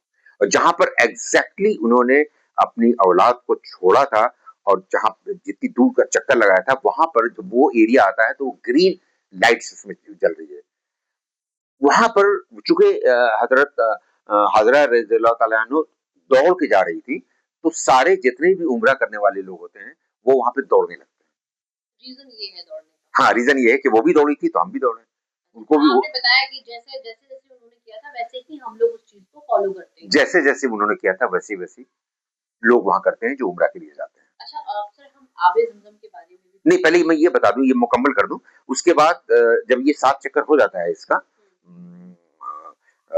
सफ़ा मरवा पहाड़ी का, उसके बाद फिर हम लोग ये कहा जाता है कि आप लोग अब नमाज़ पढ़िए, सारे लोग अपना-अपना काबा की तरफ मुँह करके अपना नमाज़ पढ़ने लगते हैं, 2 रकात नफ़िल की, कि हमारा ये उम्रा मुकम्मल हुआ, और फिर दुआ माँगते हैं कि हमने जो उम्रा किया, वो हमने इसके लिए किया। पहले आदमी अपने लिए करता है, उसके बाद अगर मान लो दूसरा या तीसरा उम्रा करता है, तो फिर वो अपने मान लो उनके अगर माता-पिता हैं, वो नहीं है दुनिया में, मर चुके हैं, तो मरे हुए लोगों के लिए किया जाता है। अच्छा। हाँ, मरे हुए लोगों के लिए किया जाता है उम्रा। तो वो फिर उनके लिए किया, जैसे मैंने 1 उम्रा, 2 उम्रा किया, ये प्रक्रिया 2 बार की। पूरी प्रक्रिया, मुकम्मल प्रक्रिया, यानी वो काबा शरीफ का तवाफ चक्कर, और फिर सफ़ा और मरवा का चक्कर, वो पूरा किया 2 बार। एक अपने लिए किया, अब फिर दूसरी बार हमने अपनी अम्मा के लिए किया। मेरे बेटे ने भी मेरे साथ 2 बार किया, तो वो मेरे साथ ही रहता था। तो उसने भी 2 उम्रा किया, एक बार अपना और एक मेरे अब्बा का, यानी अपने दादा का। तो मेरा भी हो गया, मेरे बेटे का भी होगा, मेरी अम्मा का भी होगा, मेरे अब्बा का भी होगा, माता-पिता का भी हो गया। खैर, उसके बाद फिर वो 2 रकात नमाज़ पढ़ते हैं कि हमने इस अपने लिए, अपने खैर के लिए हमने उम्रा किया, और हमारे उम्रा को अल्लाह पाक आप कबूल कर लीजिए। ये दुआ वहाँ पे माँगते हैं, और दुआ माँग के फिर वहाँ से लोग चले जाते हैं, जहाँ पर भी वो ठहरे हुए हैं, वहाँ अपनी जगह चले। और अगर किसी को रुकना है कि अब तो फजीर होने वाली है, नमाज़ पढ़ के जाएँगे, तो लोग रुक जाते हैं वहाँ पे, फजर की नमाज़ पढ़ के जाते हैं। वो सबका फिर अलग-अलग, मतलब उम्रा हो गया, कंप्लीट हो गया, काम उम्रा का खत्म हो गया। चले जाते हैं। हाँ, उसके बाद लोग, मतलब उम्रा जिनका कंप्लीट हो गया, वो चाहे तो रहें, चाहे तो जाएँ। बाकी नए लोग दाखिल हो गए, अब नए लोग अपना उसी प्रक्रिया को कर रहे हैं, वो प्रक्रिया चल रही है, वो कभी रुकती नहीं है। जी, अब बताएँ आप। आबे ज़मज़म के बारे में कुछ पूछा आपने। आबे ज़मज़म को आप अगर धार्मिक तौर और साइंटिफिकली बात करें तो किस तरीके से देखते हैं? कि अगर धार्मिक रूप है तो चलो ये पानी बहुत ही पवित्र है, बहुत ही पाक है। साइंटिफिकली देखा जाए तो किस तरीके से? क्योंकि आप एक एजुकेटेड पर्सन हैं, आप चीज़ों को दोनों पहलुओं से देखते जी, हैं। तो क्या आप समझाएँगे? जी। बताएँ। आपने सही कहा कि एक तो उसका धार्मिक रीज़न है उसका, और धार्मिक महत्व है उसका, जी। और दूसरा उसका साइंटिफिक महत्व क्या है, ये आप जानना चाह रही हैं, तो मैं वो आपको बता दूँ। साइंटिफिक का मतलब ये कि मेडिकल साइंस किस तरह से इसको देखती है, और किस तरह से ये मेडिकली फिट है ये पानी। वहाँ पर लोग पानी पीते भी हैं, और पानी से हाथ और मुँह, जितना भी अंग कोशिश करते हैं कि ज्यादा से ज्यादा अंग पर वो उसको डाल लें, उस पानी को छिड़काव कर लें। तो लोग मुंह मुंह मुंह मुंह को धोते हैं, सर को जल्दी से जल्दी ये करते हैं, बस इतना ही कर पाते हैं। या फिर कुछ लोगों को मैंने देखा कि पानी लेके वो अपने सीने पर मल लेते हैं, जो मेन जगह है ब्रेन, सीना, ये वो जो जो जगह होते हैं, जो सॉफ्ट ऑर्गन्स होते हैं। तो ताकि ये भी डिपेंड करता है कि किसको क्या बीमारी है। तो वो ये चाहता है कि अगर मान लो कि किसी को दिल की बीमारी है, किसी को स्टेंट लगा हुआ है, तो वो अपने दिल पर उस पानी को छिड़कना चाहता है। यकीनन तौर पर जो लोगों का तजुर्बा रहा है, और जो लोग बताते हैं, और जो हमारा भी तजुर्बा है, वो ये है कि उस पानी में इतना शफा है, इतना शफा है, इतना इतना इतना ज्यादा कारगर है वो पानी, कि जिसका जवाब नहीं है, जिसको बयान करना मुश्किल है। वो अंदरूनी और खास तौर से जो जिनको स्किन प्रॉब्लम होता है, वो स्किन प्रॉब्लम के लिए बहुत ज्यादा मुफीद होता है वो पानी। लोगों के दाने वाने ठीक हो जाते हैं, कलर कलर उससे बेहतर हो जाता है। और पीने से तो फिर तो पीने का तो जितना भी आप उसका फायदा बताएं कम है।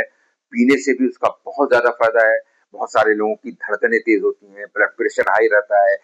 खास तौर से ये जो शुगर की बीमारी होती है, ऐसा मैं नहीं कहूंगा कि शुगर की बीमारी खत्म हो जाती है, ये तो क्लेम नहीं कर सकता कोई भी।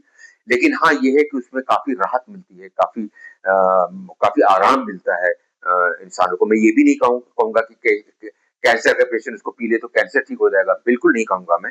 लेकिन हाँ, बहुत हद तक उसका फायदा लोगों को मिलता है, और बहुत हद तक लोग बीमारी से आजाद हो जाते हैं। आप इस ये सच में चमत्कार दिखाता है ये। चमत्कार दिखाता है, उसके अंदर वो तासीर है, उसके अंदर वो कुव्वत है उस पानी के अंदर, कि इंसान की बीमारियों को ठीक करता है, इंसान की रूह को पाक करता है, इंसान की स्किन को ठीक करता है। ये उसकी तासीर है, और ये साइंटिस्ट भी मानते हैं कि इस पानी में कुछ तो है, कुछ तासीर तो है। अच्छा, अभी आप जिनका नाम बता रहे थे, एक बार नाम ले लीजिए जिनकी पत्नी। बीवी हाजरा रज़ी अल्लाह ताला अन्हु, जो इब्राहिम अलैहिस्सलाम की पत्नी, बीवी थी, हाँ। पत्नी थी। तो इनकी पत्नी को बच्चा नहीं था। नहीं, इनकी पत्नी को कौन पत्नी? इनकी हाजरा हाजरा हाजरा रज़ी अल्लाह ताला अन्हु से ही तो इस्माइल अलैहिस्सलाम पैदा हुए। इनकी एक और पत्नी। हाँ, बिल्कुल सही आपने पॉइंट आउट किया इस वक्त। कोई भी बच्चा नहीं। हाँ, बिल्कुल सही आप कह रही हैं। जो इनकी पहली पत्नी थी इब्राहिम, हज़रत इब्राहिम अलैहिस्सलाम की, उनका नाम था सारा रज़ी अल्लाह ताला अन्हु। उनसे कोई औलाद नहीं थी। तो बाद में जो उनकी आया थी, जो उनका काम करती थी, आया थी, तो उन्होंने इब्राहिम अलैहिस्सलाम से कहा कि आप इनसे निकाह कर लीजिए। क्योंकि बहुत ओपन माइंडेड हुआ करती थी जमाने की जो और वो भी वो तो उनका क्या कहना, अभी हजरा रज़ी अल्लाह तआला अन्हु का वो तो बहुत ही पाक दामन औरत थी। तो उन्होंने अपने शौहर को इस बात की इजाजत दी। मैं आपको ये इसके साथ साथ एक बहुत अहम बात बताने वाला हूँ। उन्होंने इजाजत दी इनको कि आप किसी से निकाह कर लीजिए। फिर उन्होंने बाद में कहा कि आप इनसे निकाह कर लीजिए, बीवी हाजरा से निकाह कर लीजिए। तो उन्होंने कहा कि अगर तुम ये कहती हो तो मैं कर लूंगा निकाह। उन्होंने उन्होंने कहा कि मैं इसलिए आपको कर रही हूँ क्योंकि आपको एक औलाद चाहिए, और अब मुझे भी औलाद चाहिए, तो हम लोग को एक औलाद मिल जाएगी, और एक औरत को सहारा मिल जाएगा। ये सहारा देने का कॉन्सेप्ट था। ये जो शादी का चक्कर है, जो शादी कहा जाता है कि 4 शादी कर सकते हैं, वो 4 शादी आप अपनी मर्जी या अपने नफ्स की मारने के लिए या अपनी ख्वाहिश को पूरा करने के लिए नहीं है। वो 4 शादी का जो कॉन्सेप्ट है वो जानेंगे अगर आप, तो कोई दूसरी दूसरी शादी करने के लिए एलिजिबल नहीं होगा। इतना इतना ज्यादा है कि आप किसी को सहारा देना है। क्योंकि पहले लोग जंग में मार दिए जाते थे। तो जब मार दिए जाते थे तो औरतें बेवा हो जाती थी। तो वो बेवा औरतों से शादी करना है। मतलब ये नहीं किसी नई लड़की से शादी करना है, वो वाला कॉन्सेप्ट नहीं है। आप किसी को सहारा दे रहे हैं, उस पर्पज से आप शादी कर रहे हैं। जी, किसी को सहारा दे रहे हैं, कोई गरीब है उसको सहारा दे रहे हैं, कोई किसी का हस्बैंड मार दिया गया, वो बेवा होगी उसको सहारा दे रहे हैं, कोई बहुत गरीब है उसको सहारा दे रहे हैं। ये कॉन्सेप्ट है। अगर अगर कोई मुसलमान अपनी जिनसी ख्वाहिशात को पूरा करने के लिए सिर्फ किसी औरत से की मोहब्बत में आके, प्यार में आके अगर सिर्फ उससे शादी करता है और अपनी जिनसी ख्वाहिशात पूरी करने के लिए शादी करता है, तो वो इस्लामिक रूप से सही नहीं है। वो बहुत सारे कंडीशंस हैं दूसरी तीसरी चौथी शादी करने के। ये मसला अलग है, इस इशू पर बाद में बात करेंगे। अभी मैं ये अर्ज कर रहा था आपसे कि सारा रजी अल्लाह ताला अन्हु के कहने से उनके शौहर इब्राहिम अलैहिस्सलाम ने उनकी आया बीवी हाजरा रजी अल्लाह ताला अन्हु से शादी की और उनसे जो बच्चा पैदा हुआ वो इस्माइल अलैहिस्सलाम पैदा हुए, जो नबी हमारे नबियों में से एक नबी है, जो नबी कहे जाए। इस तरह से ये हाँ बहरहाल। और बताए आप। क्या इसे कहा जा सकता है कि पूर्व जन्मों का भी ये कर्म होता है कि वो आया होते हुए भी उनकी पत्नी बनी? पूर्व कर्म का कोई कॉन्सेप्ट इस्लाम में नहीं है। हमारे यहाँ एक शादी एक ही बार जन्म होता है और एक ही बार मरता है, उसका कोई कॉन्सेप्ट ही नहीं है, उस पर तो कोई बात ही नहीं करनी। तो ये जो इस तरह की चीजें होना कि उन्होंने फिर शायद अपनी कह लीजिए कि एक दरिया दिली होती है जी, वो दिखाई। जी, सहारा दिया वो उन्होंने, बीवी सारा रज़ी अल्लाह तआला अन्हा ने दरिया दिली दिखाई। जी। अच्छा, अभी आपने बताया कि आपने दो बार उसके चक्कर लगाए, उसके बाद फिर आपने क्या किया, क्योंकि आप पूरे 15 दिन लिए गए। जी। 15 दिनों में क्या हुआ? हाँ, देखिए ऐसा है कि उम्रा का जो कॉन्सेप्ट है वो उम्रा तो वहाँ पे मुकम्मल हो गया, जो मैंने आपको बताया। 2.5 घंटा लगता है, 2 से 2.5 घंटा, उसमें उम्रा मुकम्मल हो गया। फर्स्ट डे ही वो हो जाता है, फर्स्ट डे हो गया वो। जो बहुत इंपॉर्टेंट लोग होते हैं, जैसे किसी मुल्क का सरबराह है, कोई प्राइम मिनिस्टर है, प्रेसिडेंट है, उस तरह के जो लोग होते हैं जिनके पास टाइम नहीं है, वो जहाज से जाते हैं, 2.5 घंटे में उम्रा करते हैं और जहाज पे बैठ के अपने मुल्क वापस चले आते हैं, उनका उम्रा हो जाता है।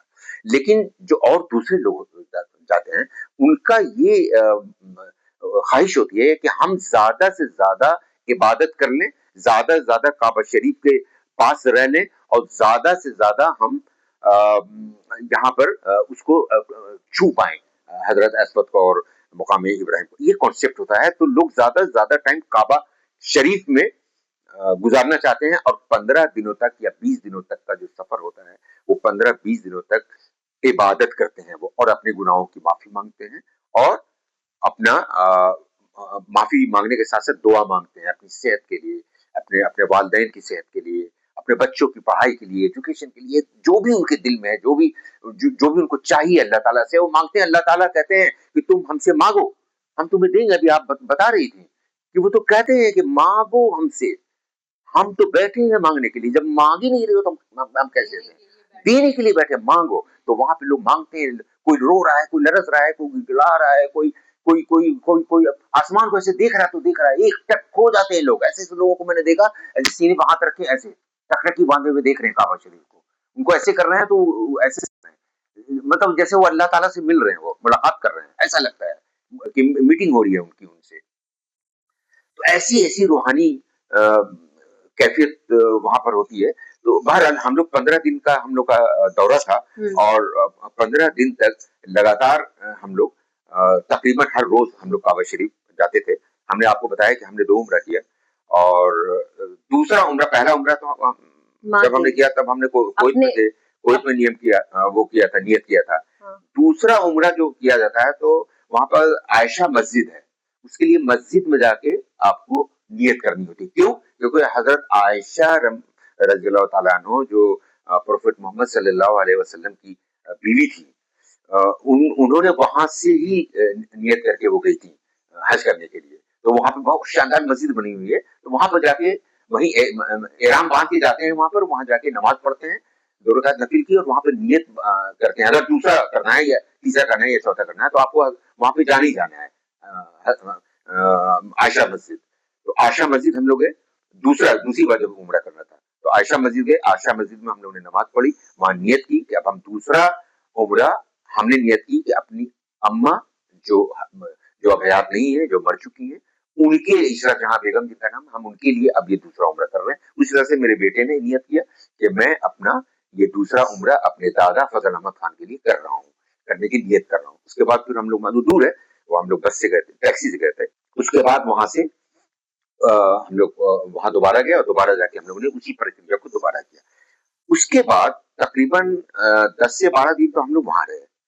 उसके बाद हम लोग मदीना, क्योंकि 2 ईद बहुत पाक जगह है, एक मक्का और दूसरा मदीना। मदीना शरीफ जब हम लोग गए, बहुत इम्पोर्टेंट चीजें हैं, मैं चाहता हूँ कि छूटे नहीं। मदीना शरीफ की जो सबसे इम्पोर्टेंट चीज है कि वहां पर मस्जिद नबवी है। मस्जिद नबवी और मस्जिद कुफा दोनों मस्जिद वहां है। मस्जिद कुफा वो मस्जिद है जो दुनिया में पहली मस्जिद है जो बनी थी, जिसको हुजूर पाक सल्लल्लाहु अलैहि वसल्लम ने अपने हाथ से बनाया था, जिसको बाद में फिर दूसरे बादशाहों ने और दूसरे लोगों ने उसको मुकम्मल किया, लेकिन उन्होंने पहली मस्जिद उन्होंने बनाई थी, मस्जिद कुफा।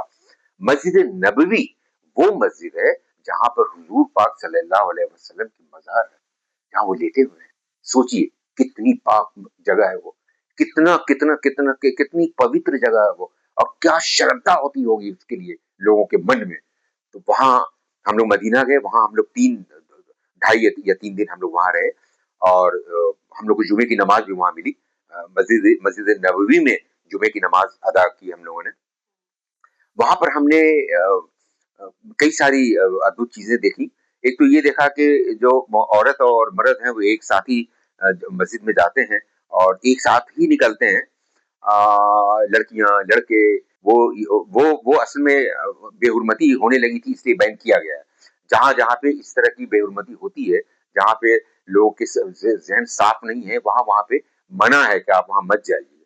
लेकिन वहां मैंने ये देखा, चूंकि वहां पे इसका तस्वुर ही नहीं कर सकते हैं आप कि कोई लड़का और लड़की बगल में एक दूसरे से सट के चल रहे हैं और उसको ये ख्याल भी आ जाए कि मेरे बगल में ये लड़की चल रही है।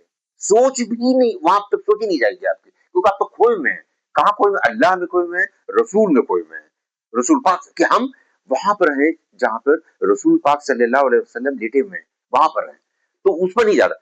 एक साथ सब जाते हैं, मस्जिद में दाखिल होते हैं, एक साथ निकलते हैं। सिर्फ ये है कि नमाज पढ़ने के लिए लेडीज इधर, महिलाएं इधर चली जाती हैं, और जो पुरुष है इधर चले चले जाते हैं। लेकिन जब निकलते हैं तो एक साथ लाखों हजारों लाखों की तादाद में मुझे तो लगता है कि वहां पर लोग नमाज अदा करते हैं, क्योंकि सबकी ख्वाहिश होती है कि यहाँ नमाज अदा करें।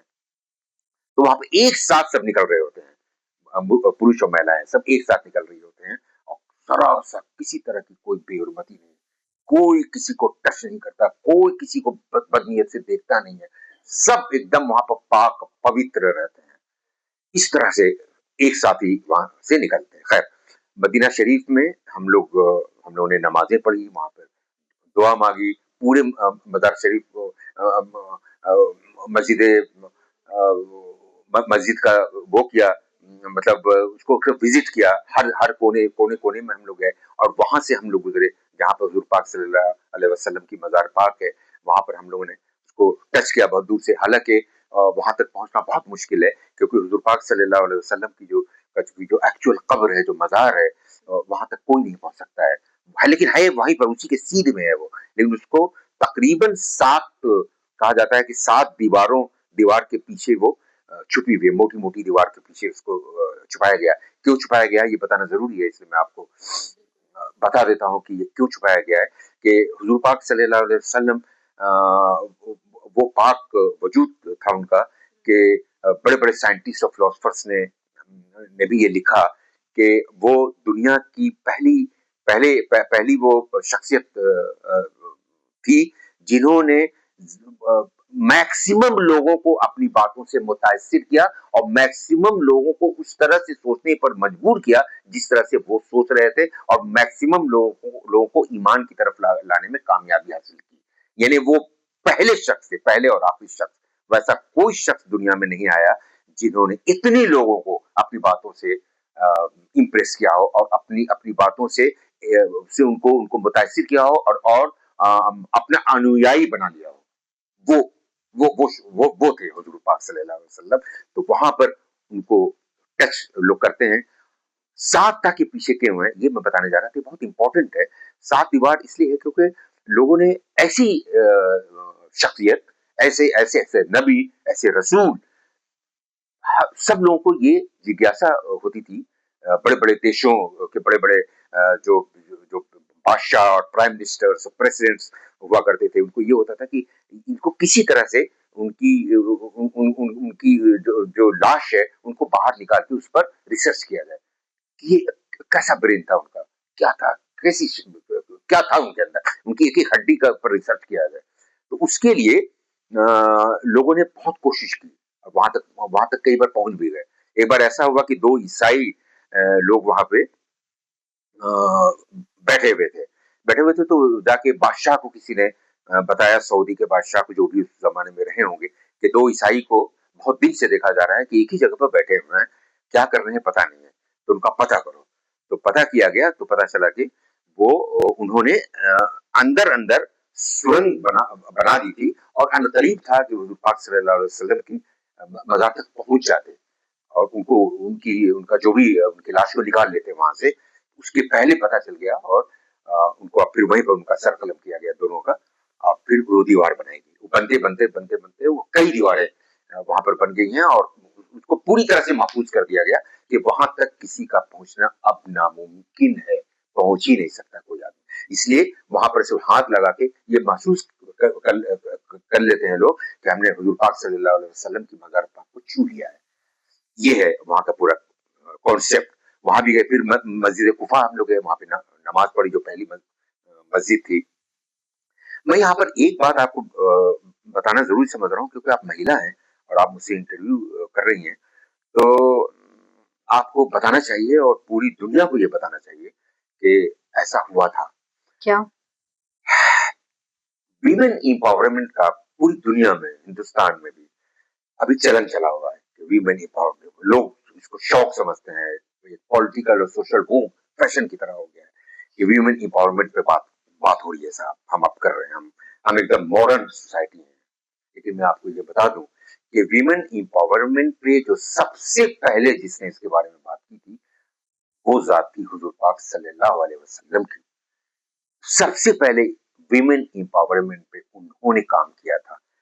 जब वो पैदा हुए थे, उनकी पैदाइश हुई थी मक्का में, तो उस वक्त जहालत फैली हुई थी पूरे मक्का में, पूरे सऊदी में जहालत फैली हुई थी। सब जाहिल हुआ करते, अंधेरा था, अंधेरा अंधेरा अंधेरा। सबको, किसी को कुछ, कोई इल्म नहीं था, कुछ मालूम नहीं था दुनिया के बारे में, दीन के बारे में कुछ भी खबर नहीं थी। क्या करना है, कैसे जीना है, कैसे करना है। उस वक्त ऐसे समाज में हुजूर पाक सल्लल्लाहु अलैहि वसल्लम का जन्म हुआ। उस जमाने में जो लड़की पैदा होती थी, बच्ची, तो उसको ले जाके जिंदा दफन कर दिया जाता था कब्र में, और वो अंदर मर जाती थी। क्यों? क्योंकि ये शर्म, बात से शर्म समझा जाता था कि बेटी को जवान करें और फिर उसको किसी मर्द के हवाले कर दें। तो बहुत बुरी बात है कि हम अपनी बेटी को एक मर्द को दे रहे हैं कि तुम इसके साथ हम बिस्तरी करो। तो ये किसी को वो बर्दाश्त नहीं होता था और सबको बहुत ही शर्म वाली बात ये लगती थी। तो उसको जिंदा नहीं, ये बुरा नहीं लग रहा कि हम एक रूह को, एक जिंदा रूह को हम दफन कर रहे हैं, वो बुरा नहीं लग रहा है। तड़प तड़प के वो अंदर मर जाएगी, ये बुरा नहीं लग रहा है। एक जान को हमने खत्म कर दिया, ये बुरा नहीं लग रहा है। ये बुरा लग रहा है कि हम इसको कैसे किसी मर्द के हवाले करेंगे कि तुम जाओ इसको ले जाओ। ये बुरा लगता था। तो कितनी जहालत होगी सोचिए। हुजूर पाक सल्लल्लाहु अलैहि वसल्लम जब बड़े हुए, जब वो होश उन्होंने संभाला, तो सबसे पहले जब उन्होंने देखा कि ये समाज की बहुत बुरी हालत है, अंधेरा छाया हुआ है चारों तरफ, सबसे पहले उन्होंने जो हिदायत दी, वो ये हिदायत दी कि वीमेन एम्पावरमेंट, यानी जो जो लेडीज हैं, जो महिलाएं हैं, उनको एम्पावर करो, उनको ताकत दो। ताकत दो, सबसे पहले तो उनकी जान बचाओ। उनकी जान मार रहे हो, वो जान अब नहीं जाएगी। अब किसी बच्ची को जिंदा दफन नहीं किया जाएगा। मर्द और औरत दोनों बराबर हैं।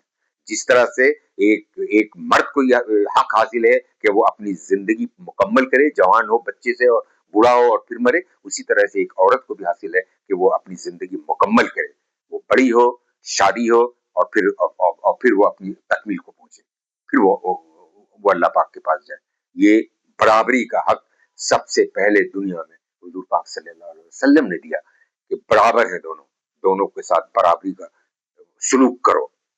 और सुनिए, जब शादी होती है तो उन्होंने कहा कि किसी भी औरत की शादी किसी भी मर्द से उसी वक्त होगी जब औरत कहेगी कि हाँ, मैं इस मर्द से शादी करूंगी।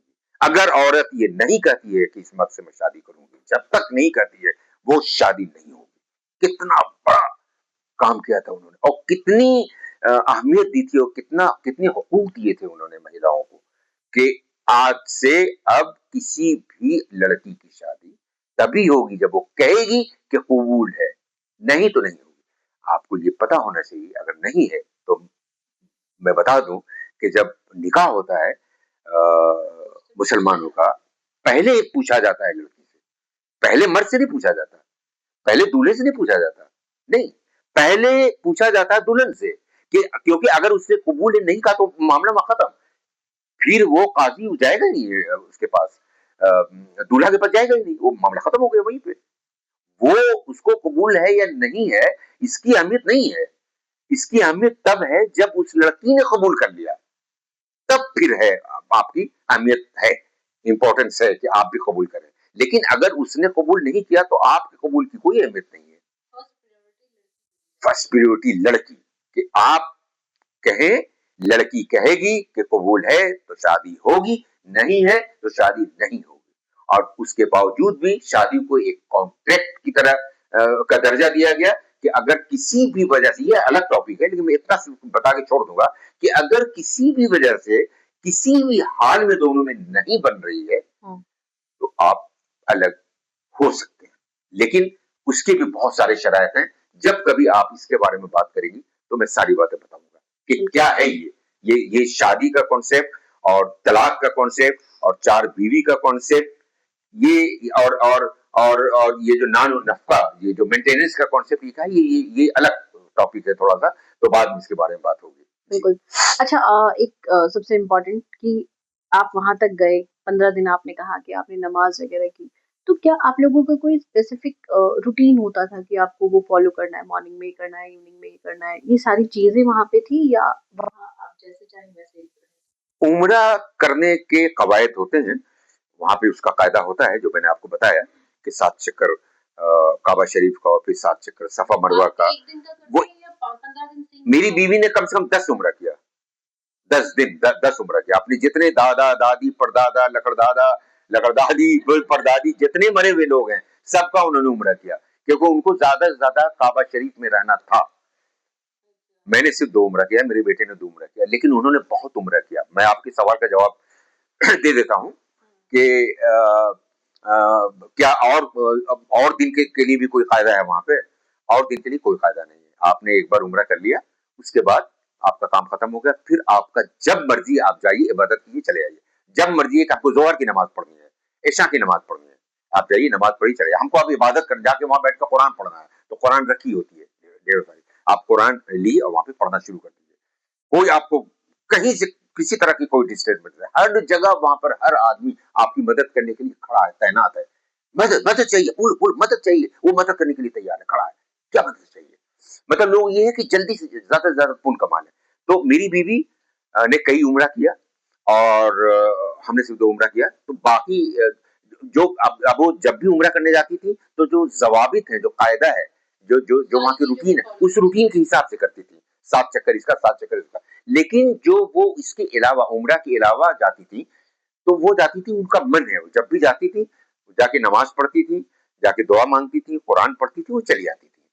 तो उसका कोई नियम नहीं है और उसका उसका कोई टाइम नहीं है कि ये टाइम टेबल है। जब आपका मन है जाइए, नमाज पढ़िए, कुरान पढ़िए, इबादत कीजिए, दुआ मांगिए, जब मन है आप चले आइए। एक और चीज मैं आपको बता दूं कि ये जो आपको मैंने बताया कि उम्रा के पूरे अरकान मैंने आपको बताया कि 7 चक्कर काबा शरीफ के और 7 चक्कर सफा मरवा के, तो ये पूरा उम्रा कंप्लीट होता है। इसके अलावा एक और चीज है कि अगर आप सिर्फ मान लो कि आपने मैंने 2 उम्रा किया और 2 तवाफ किया। अब तवाफ क्या है? ये तवाफ सबसे इम्पोर्टेंट चीज़ है। हाँ, तवाफ क्या है कि अब अलग से सिर्फ तवाफ, अब ये उम्रा में तो तवाफ नहीं है कि अब काबा शरीफ का तो आप तवाफ कर ही रहे हैं उसमें, लेकिन आप सिर्फ तवाफ करना चाह रहे हैं, उम्रा नहीं करना चाह रहे हैं। आपने उम्रा कर लिया, काफी कई उम्रा कर लिया, अब आप सिर्फ तवाफ करना चाह रहे हैं, काबा शरीफ का तवाफ, उम्रा नहीं कर रहे हैं, तवाफ। तो आप वो भी कर सकते हैं, सिर्फ तवाफ। लेकिन तवाफ जिंदा लोगों के लिए होता है, जो अभी जिंदा है। तो वो हमारी बीवी को अपने माँ बाप, अपने भाई बहन, अपने बहनोई, अपने इस तरह के कजिन्स, इन सब के लिए तवाफ करना था, तो उन्होंने बहुत तवाफ किया। तवाफ क्या होता है? तवाफ ये होता है कि आप सिर्फ काबा शरीफ का 7 चक्कर लगाया, आपका तवाफ हो गया। और आपने नियत किया कि हम ये चक्कर जो जो तवाफ कर रहे हैं वो मैं अपने इस भाई के लिए कर रही हूँ या इस बहन के लिए कर रहा हूँ, इसका सवाब उसको पहुंचे, उसको उसकी जिंदगी में खैर हो, बरकत हो, उसकी जिंदगी में कोई परेशानी ना आए, सुकून की जिंदगी हो उसकी, इसके लिए मैं कर रही हूँ। तो वो तवाफ करके दुआ मांग के फिर वहां से वो तो ये जो चक्कर है ये कितने उसमें है, क्योंकि चक्कर का भी एक कहते हैं ना रेडियंस होता है कि आप इतने किलोमीटर का एक चक्कर है। नहीं, किलोमीटर तो नहीं, अब मैं रेडियस तो नहीं बता पाऊंगा क्योंकि उस तरह से मैंने नहीं नापा है, लेकिन ये है कि आप यूट्यूब वगैरह पे देखेंगी तो आपको समझ में आ जाएगा कि ये कितनी दूरी है, एक चक्कर लगाने में कितना चलना पड़ रहा है। तो चलना पड़ता है काफी, बहुत ज्यादा। मुझे काबा शरीफ का चक्कर तो नहीं लगा, लेकिन हाँ सफा मरवा का चक्कर काफी दूरी है उसमें। लेकिन एक अजीब सी बात है, एक पता नहीं कुदरती ताकत आ जाती है इंसान के अंदर कि जब आप चक्कर लगा रही होती हैं, जब आप तवाफ कर रही होती हैं, तो आपको उस वक्त महसूस नहीं होगा कि आप थक रही हैं, बिल्कुल महसूस नहीं होगा कि आपको प्यास लग रही है या आप थक रही हैं, कतई नहीं। आप चले जा रही हैं, एक जुनून होता है, जोश सा होता है, उसमें आदमी चल रहा होता है, पैर थक रहा है नहीं, लंगड़ा आदमी वो लंगड़ा के जा रहा है, किसी को हाथ नहीं है वो भागा जा रहा है, ऐसे से भागा जा रहा है, किसी को आंख भी नहीं है तो वो कोई किसी का हाथ पकड़ के भागा जा रहा है। अजीब वहां पे मंजर होता है, क्या बताऊं आपको, हर आदमी में भागा जा रहा है। वहां पे इसका भी है, ट्रॉली का भी है, क्योंकि आप बिल्कुल नहीं चल सकते, आप बिल्कुल लो तो बिल्कुल बैठे हुए हैं, आपकी रीढ़ की हड्डी नहीं है तो टूटी हुई है, तो उसके लिए वो होता है, आप ट्रॉली होती है, ट्रॉली पर बैठा देते हैं आपको, और फिर कोई होता है जो आपको चला के ले जाता है, और आपको 10 रियाल जो भी उसकी कीमत होती है आप उसको चुकता करते हैं। बस सब भागे जा रहे हैं, भागे जा रहे हैं, चल रहे हैं, और दो ऐसे हाथ ऐसे उठा हुआ है, और आंख से या किसी का आंसू गिर रहा है, कोई मतलब बिलबिला रहा है, कोई रो रहा है, जो भी है, ये माफी होता था। तो ये जो तवाफ का कॉन्सेप्ट है वो ये है। तो 2 चक्कर लगाने के बाद, 2 उम्रा करने के बाद फिर हमने 2 तवाफ किया। यानी जैसे कि मैंने बताया कि काबा शरीफ का चक्कर, वो 2 तवाफ हमने किया अपने 2 भाइयों के लिए। लेकिन आपकी जो पत्नी आपने बताया कि वो जाकर के भी करती थी, औरों के लिए भी किया, आप उतना नहीं कर नहीं, पाए। हम नहीं आप कर ज़्यादातर टाइम घर में ही रहते, मतलब होटल, होटल में हाँ, रहते थे। आप और आपका बेटा, हाँ। आपकी बेटी जो पत्नी है वो हम जद्दा भी घूमने गए एक बार, मेरे कजिन वहां रहते हैं, वहां पे उनका बिजनेस है बड़े लेवल का, तो वो कार लेकर आए, उन्होंने कहा कि जद्दा अगर नहीं घूमेगा तो आपको रह जाएगा कि आपने जद्दा नहीं घूमा, तो बहुत ज्यादा खूबसूरत है। तो फिर दिन भर से वो लेकर गए हमें, और फिर रात में 2-3 बजे रात में उन्होंने मुझे पहुंचाया, बहुत ज्यादा खूबसूरत था। मेरी बीवी, मैंने कहा कि जद्दा घुमाने के लिए वो आएंगे कार लेकर, हम लोग को ले जाएंगे जद्दा और फिर रात में पहुंचा देंगे। उनका नहीं, मुझे कोई शौक नहीं, मुझे काबा में छोड़ दीजिए, मुझे मुझे इबादत करना है। तो अब ये वाला उतना नहीं था मेरे अंदर शौक। मुझे लगता है कि जितनी दुआ उनकी कबूल हुई होगी शायद मेरी ना हुई हो, क्योंकि उनके अंदर जो जुनून हमने देखा, उनके अंदर जो डेडिकेशन देखा, वो अलग ही था। लग रहा था कि जैसे पूरी तरह से अल्लाह ताला को उन्होंने अपने वजूद पर ओढ़ लिया है पूरी तरह, और वो इबादत किए जा रही है। वो नहीं गई थी, हम और अबान गए थे दोनों, और जद्दा देखा आपने था। एब्जॉर्ब किया है 50%। नहीं, अब तो 100% कर लिया। मैं सिर्फ ये कह रहा हूँ कि वहां की इबादत हमने 50% की, शाजिया ने 100% की, लेकिन अब तो आप मैं उतनी ज्यादा 100% नहीं हूँ। कर पाए। हाँ, उतना नहीं कर पाए जितना उन्होंने किया, लेकिन जो यकीन और इत्मीनान और दीन में, और दीन की तरफ माइल होना और डेडिकेशन की जहां तक बात है, वो 100% है। तो इस तरीके से आपका जो उम्रा है वो मुकम्मल हुआ।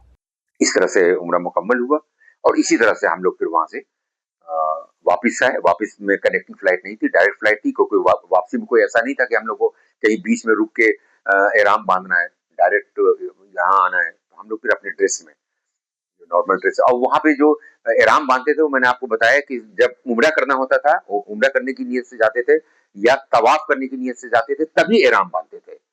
ऐसे अगर जाते थे तो सिर्फ इबादत करने के लिए जाना है वहां या मस्जिद नबवी में, तो उसमें ये नहीं था कि आप कुर्ता पैजामा पहन के भी जा सकते हैं, बैठ के आप कुरान पढ़ सकते हैं। हम लोग कुर्ता पैजामा पहन के मस्जिद नबवी में जाते थे, खूब अपना इबादत करते थे, कुरान शरीफ पढ़ते थे, नमाज पढ़ते थे। अच्छा, जो लोग उम्रा के लिए तैयार अभी नहीं हुए, नहीं जा रहे हैं, उन लोगों के लिए आपकी तरफ से क्या मैसेज होगा? मेरा मेरा मैसेज ये है कि मेरे भाइयों, मेरे दोस्तों, अल्लाह से लौ लगाइए, और वो खुशनसीब लोग होते हैं जो वहां तक पहुंचते हैं। बहुत बड़े बड़े अरबपति, करोड़पति, खरबपति, बड़े बड़े मुल्कों के सरबराह, बड़े बड़े लोग होते हैं जिनके पास किसी चीज की कमी नहीं है, ऐशो आसाइश की जिंदगी है, हर चीज फरोगबाली है, दुनिया की हर चीज उनको मुयस्सर है, लेकिन वो काबा पहुंच जाए ये हर किसी को नसीब नहीं होता। पैसे से कोई काबा नहीं पहुंचता, वहां तो नीयत से पहुंचता है, या फिर अल्लाह तबारक व तआला आपको वहां पे बुला ले, उनको लगे कि ये बंदा इसके अंदर गुनाह तो किया है, लेकिन ये बंदा नेक है अंदर से, इसकी इसके अंदर इतनी बुराई नहीं है, इसको पवित्र किया जा सकता है, इसको इसको सही रास्ते पर लाया जा सकता है। वो बुलाए तभी तभी इंसान पहुंचता है वहां पर, और जो वहां पहुंच गया फिर उसकी रूह पाक हो गई। उसके बाद कोई गुनाह करे, इसके इम्कानात, इसकी पॉसिबिलिटी मेरे हिसाब से कम होती है। जैसे मैं अपने बारे में सोचता हूं तो मुझे लगता है कि शायद मैं अब जिंदगी में गुनाह नहीं करूंगा, मुझसे नहीं होगा, मैं अब झूठ नहीं बोलूंगा। जैसे मैं झूठ तो बोलता था, अब कहीं पहुंचने में देर हो गई, झूठ बोल दिया कि कार खराब हो गई थी, जबकि कार तो खराब नहीं हुई थी, हम जानबूझ के लेट पहुंचे वहां पर, लेकिन बोल दिया कि कार खराब हो गई। लेकिन अब अगर मैं कहीं लेट से पहुंचूंगा, और अगर लेट अपनी वजह से पहुंचा हूं, जानबूझ के देरी हुई है हमारी हमारी गलती से, तो मैं यही कहूंगा कि मैं देर से आया हूं, मुझे देरी हुई है। मैं ये नहीं कहूंगा कि मेरी कार का टायर पंक्चर हो गया था। झूठ नहीं बोल सकता मैं कभी। मैं किसी की चीज बिना उसकी इजाजत के, बिना कहे हुए नहीं उठाऊंगा, क्योंकि मैंने वहां वहां वहां पर मक्का में देखा कि कोई किसी की चीज नहीं उठाता। मैंने देखा कि ज्वेलरी शॉप वाले जानमाज जैसी अजान होती है, वो अपनी दुकान को ऐसी छोड़ के जाके नमाज के लिए खड़े हो जाते हैं, कोई उनकी दुकान से सामान नहीं उठाता। आज तक 1400 साल में कभी ऐसा नहीं हुआ कि किसी ने सामान किसी दुकान से उठा लिया हो। ना कोई, मैंने वहां देखा कि कोई किसी से झूठ नहीं बोलता, मैंने देखा कि कोई चोरी नहीं करता, मैंने देखा कि कोई किसी को तकलीफ नहीं देगा, मैंने देखा कि कोई गुस्सा नहीं करता, मैंने देखा कि कोई बदला नहीं लेता, कोई नफरत नहीं करता, कोई किसी से जलता नहीं, किसी को अपने पैसे का अहंकार नहीं है। सब सादे हैं, सब लोग बराबर हैं, और सब इसी तगदाव में लगे हुए हैं कि काश हमें सवाब मिल जाए, किसी तरह से सवाब मिल जाए।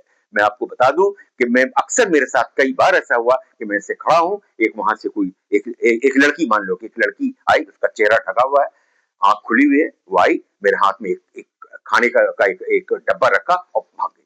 मतलब वो इस बात का भी मौका नहीं देते कि हम उसको बोल दें कि शुक्रिया, आपने ये मुझे मुझे ये डब्बा दिया, या आपने मुझे ये ड्रिंक दिया पीने के लिए, ये इसका भी मौका नहीं देते हैं। वो बस आपके हाथ में रख के चले जाएंगे, भाग जाएंगे आप। ऐसी लोग, ऐसी पाक जमीन से, ऐसी पाक धरती से मैं होकर आया हूँ, वहां पर मैंने किसी के अंदर कोई बुराई नहीं देखी। वहां जाने के बाद इंसान का मन साफ हो जाता है, इंसान का जो अस्तित्व है वो एकदम गुनाह से पाक हो जाता है। प्लीज सोचिए इसके बारे में, और कोशिश कीजिए कि एक बार मक्का और मदीना की जियारत कर लें आप। बहुत बहुत शुक्रिया।